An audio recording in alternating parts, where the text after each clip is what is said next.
We've got Sandeep Shastri and Rahul Verma also joining us, and viewers, like we said, we are not hiding anything. So if you see them snacking away, it's poha, healthy breakfast that's being served at the table because there's an early morning start on Result Day Live. Nalin Mehta has just got his hand on the mic and he's on a phone because he's also managing editor Money Control. So instructions are being passed on how election coverage will be on other platforms of the News18 network. So you're wearing multiple hats. Looking at how the markets are looking at the Bihar election and what the expectation in the markets at the moment is, and what the scenarios could be. So we're talking to a few people to get a sense of the markets at the moment. So markets, there's still time for the markets, but Sandeep Shastri, Rahul Verma. Now the Mahila factor and also this whole aspect of 10,000. How much will that impact? Will the women actually decide the ballot this time around, because they've clearly outnumbered the male folk in coming out and voting? Sandeep ji. My own response is, while the 10,000 factor is important, we are ignoring an important dimension. In the last 5 years of Bihar government, there has been 2-3 more developments which have impacted the women factor. One is what is called the Ajivika Didi, the whole livelihood program that they had. Right. There are reports which say these Ajivika Didis were there at the polling booths encouraging women to come out and work and vote. So self-help groups played an important role. The cycle program for women and girls, the prohibition, all these, and then 10,000 was, I think, in a sense, the topping of the cake. But then let's not forget there were several schemes involving women which have impacted in terms of the attitude that women have taken towards the current government. And you may see its impact in the way the results pan out today. Sandeep ji, I keep thinking his voice resembles somebody. It is GVL Narasimha Rao. He sounds like GVL Narasimha Rao. He does. But yes, Rahul, tell me, Mahila Yuva, if Mahila may vote towards Nitish, there are many who are projecting that the Yuva may move towards Tejaswi because he is one of the most popular leaders in Bihar among the youth. Your thoughts? So first, Mahila voting for Nitish is now a 15-year-old story, right? And so you have seen this happening from 2010, and there are, as Sandeep ji pointed out, many factors going for it. But what is more important, that political parties or leaders are trying to basically create a social base which cuts across caste lines. And those leaders are much more likely to be successful and retain power. This is what Nitish Kumar has done. Tejaswi is also trying to do that. He had some advantage among young voters in 2020, might still retain, but the big question is, would that be enough? Because Mahila would be like 1 in every 2 voter. Right. Youth would be 1 in every 4 voter. And even among youth, you will have 50% women. Right? So given that sort of like distribution, it basically creates greater the Mahila factor actually cuts across caste, cuts across age.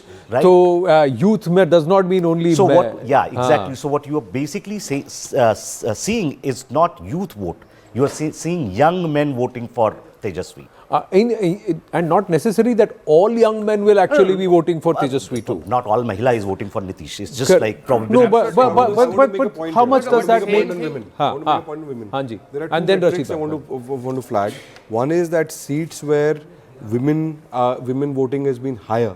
Even in the last, if you look at data in the last 2 or 3 elections, in the last election there were 71 seats. Of those, NDA won 46 with a 38.64% vote share, right? Secondly, of seats which are जहाँ पे जो women बहुल हैं जो seats, वहाँ पर the JDU has always held on to more seats than other parties, followed by BJP and then followed by RJD. So it's not like RJD also doesn't have support among women, but the JDU has the maximum amount of women voters, and that's a trend going back to 2019 or even earlier. In fact, and I think Shastri is right, that the story of the women vote in Bihar goes back to 2005. And in fact, along with Gujarat, Bihar was the one state where this idea of the women vote as a separate entity, the Mahila factor, first became prominent. Right.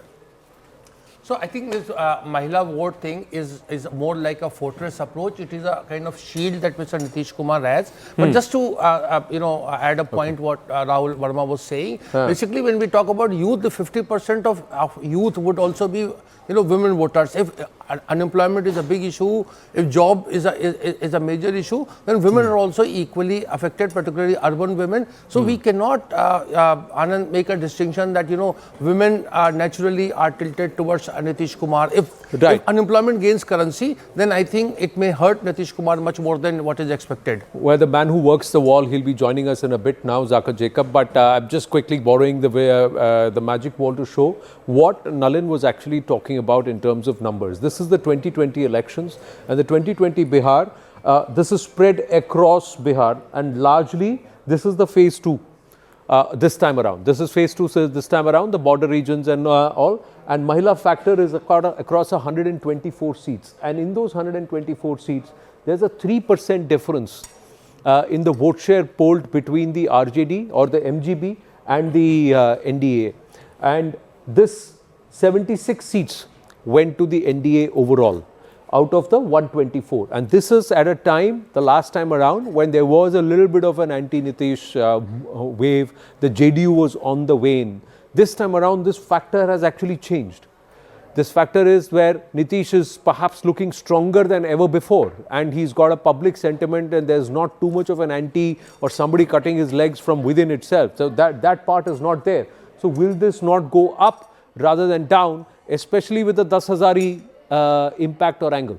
See, there's a backstory to this, Anand. I'll just describe it with anecdotes, what I saw on the ground. Many people, when you go on Nitish Kumar knew in July, August, that the youth is rallying for the Mahagathbandhan. He knew this. He saw this and he took 3 steps. Number 1, as we all now say, 10,000 Chunav. For the first time in Bihar's history, a cash payout being given to women voters. It's never happened. Yes, we've given cycles, we've given other things, but a cash payout for the first time was given from the month of August, September. When I went to the ground and asked women, did you get the cash? Cash mila hai, uska bakri kharida hai, bachada kharida hai, sewing machine kharid li hai. Women have got the money. First mover advantage.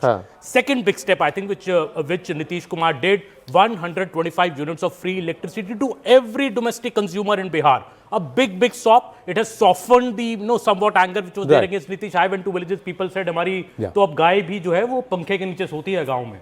Right. So, electricity aaya. Yeah, Indu Kumari ji also spoke about it. Yeah. And the third big thing, I think, which has happened is this old age pension, which has not been spoken about much. Rupees 400 to rupees 1100. When you go to the aged people in Bihar, the senior citizens, 1.2 crore, mind you. Yeah. They all thank Nitish Kumar. They see that, when you ask them that Nitish Kumar बूढ़े हो गए हैं, they say कि काम कर करके बूढ़े हुए हैं ना, कोई चोरी करके थोड़ी बूढ़े हुए हैं.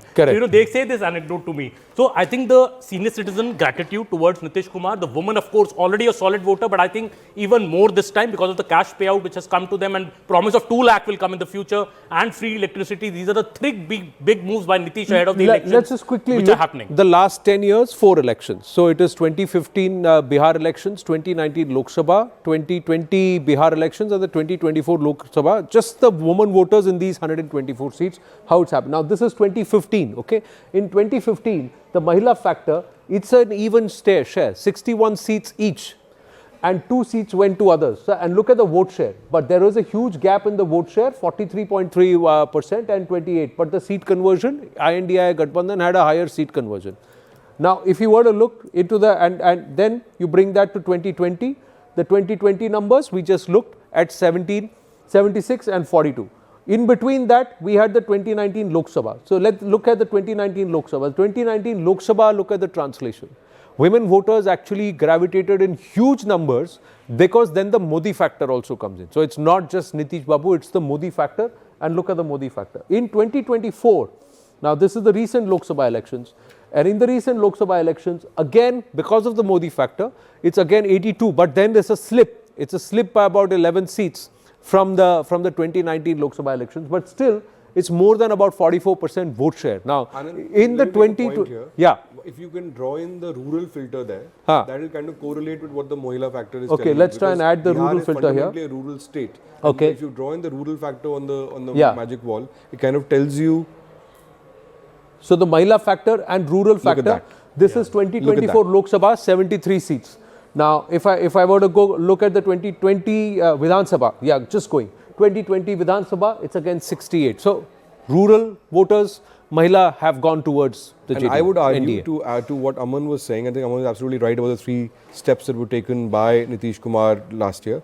I would add one more to that, to the pensions and to the Mahila scheme, is the PM Kisan factor. I think that's an understated factor because it's been going on for a long time. 28,000 crores have been given to small farmers in Bihar. That's a national scheme. But I think one of the reasons what explains these rural numbers, and if you remove the Mahila tab from there, only look at the rural parts of Bihar without the Mahila factor as well, you will find a very similar trend.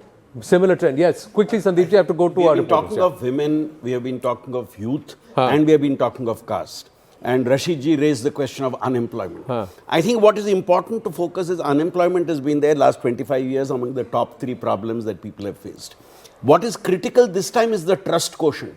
You see, who does the voter trust in terms of being able to deliver what they are promising? Everybody is making great delivery promises. But who does the voter trust in that sense? And that, I think, is the critical factor when they stand before that EVM to vote.